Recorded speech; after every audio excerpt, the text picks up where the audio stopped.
வேற்றுமைகள் இருந்தாலும் இன்று கூடும் பட்ஜெட் கூட்டத்தொடரை சுமூகமாக நடத்த எதிர்க்கட்சிகள் ஒத்துழைப்பு தர வேண்டுமென பிரதமர் நரேந்திர மோடி வலியுறுத்தியுள்ளார். கடும் விமர்சனங்களுக்கு மத்தியில் கூட்டப்படும் இந்த பட்ஜெட் கூட்டத்தொடரில் பணமதிப்பு நீக்க நடவடிக்கையை எழுப்ப எதிர்க்கட்சிகள் திட்டமிட்டுள்ளன. இன்று நாடாளுமன்ற பட்ஜெட் கூட்டத்தொடர் தொடங்க உள்ள நிலையில் நேற்று அனைத்துக் கட்சி கூட்டம் நடைபெற்றது.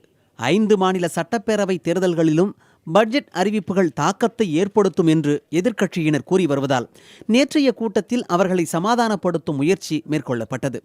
வேற்றுமைகள் இருந்தாலும் கூட்டத்தொடரை சுமூகமாக நடத்த ஒத்துழைப்பு தர வேண்டும் என பிரதமர் நரேந்திர மோடி எதிர்க்கட்சியினரை கேட்டுக்கொண்டார். देश का बजट है और देश के हित में ये बजट होगा और इस बजट के बारे में अभी उच्चतम न्यायालय भी अपना आदेश दे चुका है और चुनाव आयोग भी अपना राय बता चुकी है.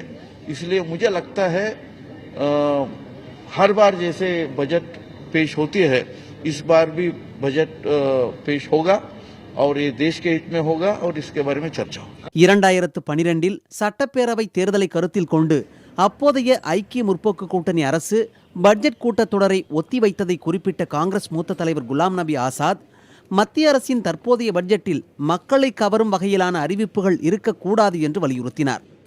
इलेक्शन जो गोइंग स्टेट्स हैं उनमें असर पड़ सकता है. हम 2012 में जब फरवरी में बजट पेश करना था तो अपोजिशन ने, बीजेपी ने ही कहा था कि यूपी के इलेक्शन है, यूपी के इलेक्शन में आप बजट पेश मत करो. हमने अपना बजट फरवरी के बजाय 16 मार्च को किया था. हमने पोस्टपोन किया था. लेकिन इस दफा सरकार को मालूम था 5 साल से ही இந்த கூட்டத்தொடரில் பண மதிப்பு நீக்க நடவடிக்கை குறித்து விவாதிக்க வேண்டும் என காங்கிரஸ், இடதுசாரி கட்சிகள் வலியுறுத்தியுள்ளன. After the president's address discussion, we want the demonetization issue to be discussed.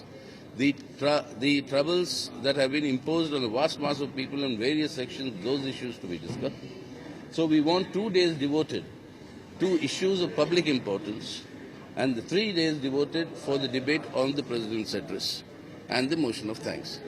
அதேவேளையில் நாடாளுமன்றத்தில் ஜல்லிக்கட்டு, நீட் உள்ளிட்ட பிரச்சனைகள் குறித்து விவாதம் நடத்த வேண்டும் என திமுக சார்பில் வலியுறுத்தப்படுகிறது. முதல்ல கல்விக் கொள்கை, அதை பற்றி ஒரு சரியான விவாதம் வேண்டும். நீட் எக்ஸாமினேஷன் தேவையில்லை அப்படிங்கிறதையும் நாங்கள் வலியுறுத்தி சொல்லியிருக்கிறோம்.